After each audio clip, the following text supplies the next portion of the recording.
Praise Lord, जय मसीह की। मैं स्टैनली मैकवान, मेरे YouTube channel Hindi Gujarati Bible study में आपका स्वागत है। मेरे चैनल को आज अभी इसी वक्त आप सब्सक्राइब कर लीजिए और परमेश्वर के ज्ञान में आप बढ़ते जाओ। आज एक बार फिर मालिशपुर से हम वापस जा रहे हैं हमारे घर की ओर। एक बार फिर एक वीडियो कार के अंदर लाइव। तो बाइबल के कुछ ऐसे रहस्य, बाइबल के कुछ ऐसे वेद जो आप लोगों के पास नहीं है, और कुछ झूठ वो आपके लोगों के अंदर आ चुका है जो बचपन से आप सुनते आए हो, और वो झूठ सुनकर आपको ऐसा लग चुका है कि वो झूठ ही सच है। लेकिन आज मैं आपको ऐसे कुछ झूठ बताना चाहता हूँ और उसका जवाब मैं नहीं देने वाला, जवाब फिर कभी मैं दूंगा। लेकिन आप पहले उसको सोचना कि सही में आप जो समझे हो वो सच है कि झूठ है। और जो भी बातें आपको लगे, सच लगे तो सच, झूठ लगे तो झूठ, मैं तो बोल ही देता हूँ कि वो झूठ है। लेकिन फिर भी आप मुझे कमेंट में बताना कि आपने सही में सच समझा था या झूठ समझा था। उसमें सबसे पहली बात यह है कि लोग ऐसा समझते हैं कि प्रभु यीशु जगह तैयार करने के लिए गए, लेकिन मैं कहता हूँ कि प्रभु यीशु जगह तैयार करने के लिए नहीं गए।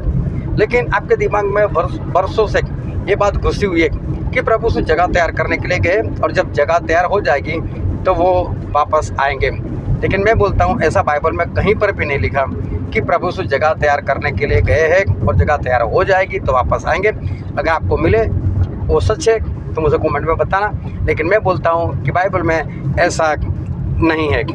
दूसरी बात, लोग ऐसा समझते हैं कि प्रभु यीशु जिलाते हैं और प्रभु यीशु मारते हैं।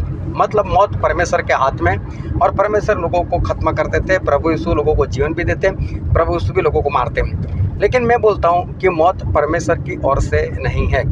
परमेश्वर किसी को मौत नहीं देते। मौत का मालिक कोई और है। मौत के ऊपर जिसको सत्ता है, अधिकार है, वो भी कोई और है। वो कौन है वो आपको देखना है। लेकिन अगर आप ऐसा समझते हो कि मौत परमेश्वर के हाथों में, तो मैं बोलता हूँ परमेश्वर के हाथ में नहीं है। मौत का अधिकारी कोई और है।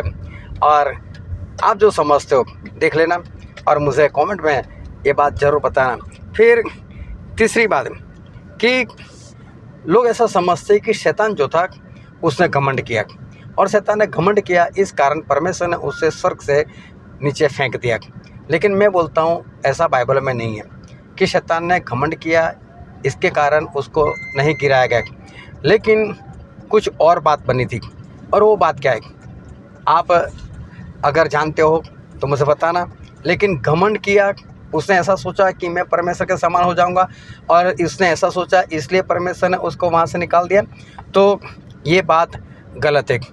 फिर साथ में ये भी बात है कि लोग ऐसा समझते हैं कि शैतान एक स्वर्गदूत था और स्वर्गदूतों का प्रधान था। लेकिन मैं बोलता हूँ ये बात भी नहीं है। शैतान स्वर्गदूत नहीं था और ना ही वो स्वर्गदूतों का कोई प्रधान था। अगर आपको ऐसे कहीं बात मिले तो मुझे बताना, और सच्चाई जानना चाहते हो तो भी मुझे बताना। फिर एक बात मैं और बताना चाहता हूँ कि परमेश्वर ने सबसे पहले स्वर्गदूतों को बनाया, ऐसा सभी लोगों का मानना है। अगर आप भी मानते हो तो ये बात गलत है कि परमेश्वर ने सबसे पहले स्वर्गदूतों को नहीं बनाया। स्वर्गदूतों को इंसान बनाने के बाद बनाया है। कब, कैसे? लेकिन आपकी जो भी शिक्षा है उसके बारे में मुझे बता देना। ये भी लोग झूठ समझते हैं कि सबसे पहले परमेश्वर ने स्वर्गदूतों को बनाया, लेकिन सही में ऐसा नहीं है।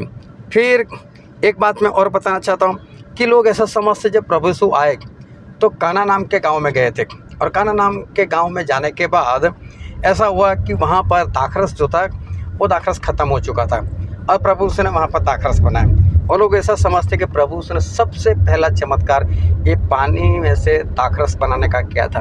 लेकिन मैं बोलता हूँ ये बात भी गलत है। प्रभु यीशु ने सबसे पहला चमत्कार कोई और किया था। ये वाला चमत्कार सबसे पहला नहीं था। अगर आपको मेरी बात झूठ लगे या आपकी बात सच लगे, जो भी मुझे ज़रूर बताना। फिर एक बात और बता दो कि लोग प्रभु यीशु को नाज़री कहते कि प्रभु यीशु नाज़री थे। नाज़री मतलब जिनके बाल बड़े होते, जो शादी नहीं करते, जो मुर्दे को हाथ नहीं लगाते, जो दाख की बनाई हुई कोई आइटम नहीं खाते, और नाज़री मतलब जिनके सर के ऊपर उस तरह का भी फिरता नहीं, और जो कभी अंतिम क्रिया में कोई इंसान मर जाता है तो वहाँ पर नहीं जाता, ऐसे लोग। लेकिन मैं बोलता हूँ प्रभु यीशु ऐसे नाज़री नहीं थे। अगर आप समझते हो कि ऐसे नाज़री थे तो ये बात झूठ है। ये एकजुट लोगों के मन के अंदर घर कर चुका है। फिर एक बात और मैं बताना चाहता हूँ कि प्रभु यीशु जब इस धरती पर इंसान बनकर आए थे तो उनके पास कुछ ज्योतिष लोग आए थे, और ज्योतिष लोगों की गिनती आपके दिमाग में ऐसा है कि वो 3 लोग आए थे। लेकिन मैं बोलता हूँ ज्योतिष 3 लोग भी नहीं थे। ये भी एकजुट लोगों के अंदर घर कर चुका है कि ज्योतिष 3 थे, लेकिन ज्योतिष 3 नहीं थे। और एक बात और मैं बताना चाहता हूँ कि प्रभु यीशु का जो जन्म हुआ था तो लोग ठंड में बताते कि जब सर्दी चल रही थी, ठंड का वक्त था, तब प्रभु यीशु का जन्म हुआ था। लेकिन ये बात गलत है कि प्रभु यीशु जब पैदा हुए थे तब ठंड नहीं थी, और जब प्रभु यीशु की मौत हुई थी तो गर्मी में नहीं हुई थी। लेकिन लोग ऐसा समझते हैं कि प्रभु यीशु की मौत गर्मी में हुई थी, लेकिन प्रभु यीशु की मौत गर्मी में नहीं हुई थी। ये भी अगर आपके अंदर गलत है, झूठ है, और आप उसको सच मान रहे हो तो उसको निकाल देना। फिर जब परमेश्वर ने मूसा को दर्शन दिया और मूसा को दर्शन देकर उसे कहा कि मूसा तू मेरे लोगों को छुड़ाने के लिए मिस्र देश में जा, तब मूसा ने एक बहाना ऐसा बताया था कि प्रभु मैं सही से बोल नहीं सकता। और कई लोग ऐसा समझते हैं कि मूसा बोलने में तोतले थे, लेकिन मैं बोलता हूँ कि ऐसा बाइबल में कहीं पर भी नहीं लिखा कि मूसा तोतले थे और तोतलापन उनके जीवन में था। ये बात भी अगर आपके जीवन में है तो मैं बोलता हूँ वो झूठ है। फिर परमेश्वर ने जल प्रलय लाकर नूह के ज़माने को ख़त्म कर दिया, और ये पहली बार हुआ था।